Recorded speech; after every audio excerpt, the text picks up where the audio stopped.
Migraine తలనొప్పి గురించి అబ్బబ్బబ్బబ్బో ఎంత మంచి మంచి రివ్యూస్ ఇచ్చారంటే అందరికీ మనస్పూర్వక నమస్కారాలండి. నిజంగా వాడి చాలా మంది నాకెందుకులే తగ్గిపోయిందిలే ఇంకెందుకులే అని అనుకోకుండా ఇంత మంచిగా మీరు మాకు ఇంత రివ్యూస్ ఇచ్చారు. అందుకే భారతీయులంటే మనం ఎప్పుడు ఒక రేంజ్ లో ఉంటాం అనమాట. ఏ దేశం వెళ్ళినా కూడా మనం ఏదైనా సరే ఒక స్వచ్ఛత గురించి తెలుసుకున్నామంటే పక్కనోళ్ళకి చెప్పకుండా ఉండలేము.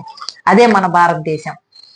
ఆ ఈ మైగ్రెయిన్ తో బాధపడే వాళ్ళు 30 సంవత్సరాలు 25 సంవత్సరాలు 40 సంవత్సరాలు నిద్ర లేని వాళ్ళు కూడా అసలు కొంతమంది అయితే నన్ను చూద్దామని లక్షల ఖర్చు పెట్టి ఈవిడేంది 280 రూపాయలతో తగ్గించిద్దా అని తీసుకున్న వాళ్ళు నిజంగా నన్ను చూడడానికని కూడా వచ్చిన వాళ్ళు ఉన్నారండి. అందరికి నిజంగా హ్యాట్సప్ చెప్పాలి. ఎందుకంటే తయారీ విధానం ఇదంతా చేసినా కూడా వాడి రివ్యూ లేకపోతే కష్టమే కదండి. అందుకని మీ అందరికీ పేరు పేరు వరుసన ధన్యవాదాలండి. మీకు గనక కావాలి అని అంటే ఇలాంటి మైగ్రేన్ ప్రాబ్లమ్స్ గనక సాల్వ్ చేసుకోవాలంటే www.sugnansiri.com లో మీకు లభిస్తుందండి మైగ్రేన్ ఆయిల్ అని టైప్ చేస్తే.